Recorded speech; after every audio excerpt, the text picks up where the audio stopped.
मुगल शहनशाह जलालुद्दीन मोहम्मद अकबर का नाम आते ही जहन में मुगलिया सल्तनत, दीन इलाही और राजपूत जोधा भाई के नाम आ जाते हैं। अगर ये सवाल किया जाए कि अकबर बादशाह की पैदाइश कहाँ हुई थी तो कई जहन गूगल सर्च का ऑप्शन लेना चाहेंगे।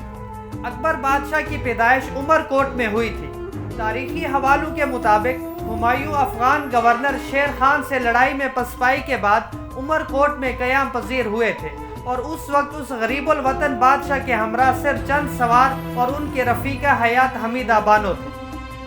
बेताज बादशाह ने अपने बेटे की पैदाइश की खुशी के मौका पर अपने रफ़ीकों में मुश्क नाफा तकसीम किया और ये अल्फाज कहे, जिस तरह वो मुश्क अपने अतराफ को मुअत्तर कर लेती है, एक दिन इस बच्चे की शोहरत तमाम दुनिया में फैलेगी।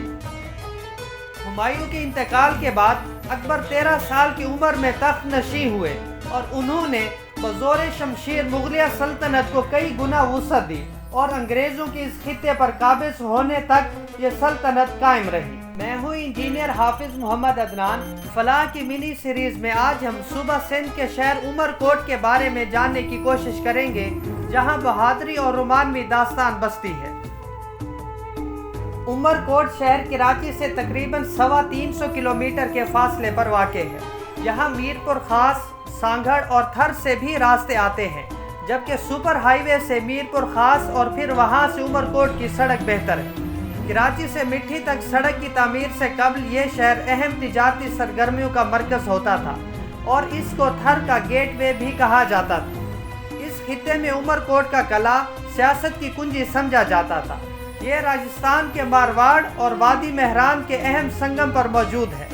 एक तरफ सहरा है तो दूसरी तरफ नहरी पानी से आबाद होने वाला सरसब्ज इलाका है। उमरकोट का नाम यहाँ मौजूद एक किले से मंसूब है, जहाँ रोमानवी दास्तान और बहादुरी के कई किरदारों की यादें दफन हैं। उमरकोट पर राजपूत, ठाकुरों और बाद में सुमरा खानदान भी हुक्मरानी करता रहा है। सिंध के सूफी शायर अब्दुल लतीफ़ की 5 सूरमियों या हीरोइनों में एक किरदार मारवी ने यहाँ जन्म लिया। मारवी का ताल्लुक थर के खाना बदोश कबीले से था। उस वक्त के हुक्मरान उमर सोमरो ने जब उसकी खूबसूरती के चर्चे सुने तो मारवी को उसके गांव भालवा से उस वक्त अगवा कर लिया जब वो कुएं पर पानी भरने आई थी। उमर ने मारवी को शादी की पेशकश की, जो उन्होंने ठुकरा दी, जिसके बाद उन्हें कैद किया गया। मुख्तलिफ लालच दी गई, लेकिन उमर बादशाह कामयाब ना हुआ। बिल आखिर हार तस्लीम की और मारवी को बहन बनाकर इसके गांव में छोड़ आया। इस पूरे किस्से को शाह अब्दुल लतीफ़ ने अपनी शायरी का मौजू बनाया है और मारवी का किरदार हुब्बुल वतनी और अपने लोगों से मोहब्बत के हवाले से अलामती बनाया है। उमरकोट के किले में एक म्यूज़ियम कायम है, जिसमें कदीम असलहे के मुंजनीक के गोले, जिनसे किलों की दीवारों पर ज़रब लगाई जाती थी, खित्ते में इस्तेमाल होने वाले ज़ेवरात मौजूद हैं। अकबर बादशाह के जाए पैदाइश की वजह से यहाँ आइन अकबरी समेत उस वक्त के वज़रा की तहरीर किए गए फ़ारसी में कुतब और दस्तावेज़ भी नुमाइश के लिए दस्तयाब हैं। उनमें हिंदू धर्म की बाज़ मुक़द्दस कुतब भी हैं, जिनका फ़ारसी में तर्जुमा किया गया है। हुमायूं, हमीदा बेगम और अकबर समेत मुगलिया दरबार की कई तस्वीर भी यहाँ मौजूद हैं। इसके अलावा जैन मज़हब की मूर्तियाँ भी यहाँ रखी गई हैं, जो थर के शहर वेरावा में सड़क की तामीर के दौरान ज़मीन से निकाली गई थी। किले की फसील पर तोपें भी नस्ब हैं, जबकि निस्फ में एक डंडा है, जिसके बारे में कुछ लोगों का मानना है कि उस पर लोगों को फांसी पर लटकाया जाता था। यहाँ से पूरे शहर का नज़ारा बआसानी किया जा सकता है। किले के दाखिली रास्ते के ऊपर घोड़े की एक नाल का निशान मौजूद है।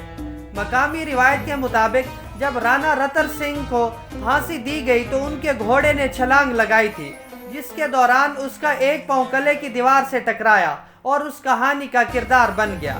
राणा रतन सिंह ने बरतानवी हुकूमत को महसूल देने से इनकार कर दिया था और उनसे लड़ाई की, जिसके बाद उन्हें गिरफ्तार करके फांसी पर चढ़ाया गया। मजहब हम आहंगी का बुनियाद रखने वाले शहनशाह अकबर की जाए पैदाइश के शहर में आज भी मजहबी हम आहंगी नजर आती है।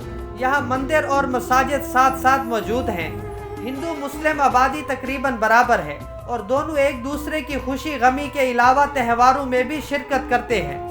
शहर के करीब शिव महादेव का एक कदीम मंदिर है, जिस पर हर साल मेला लगता है। اور منتظمین اور مددگاروں میں مسلمان بھی شامل ہوتے ہیں۔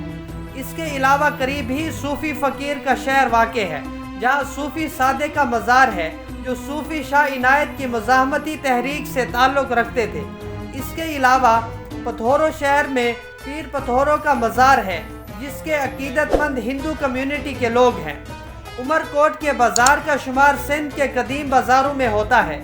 یہاں آج بھی پتے والی بیڑی بنائی جاتی ہے اور چند دکاندار خواتین کی روایتی چوڑیاں بناتے ہیں جنہیں چوڑا کہا جاتا ہے۔ یہ چوڑے کلائی سے لے کر بازو تک پہنے جاتے ہیں۔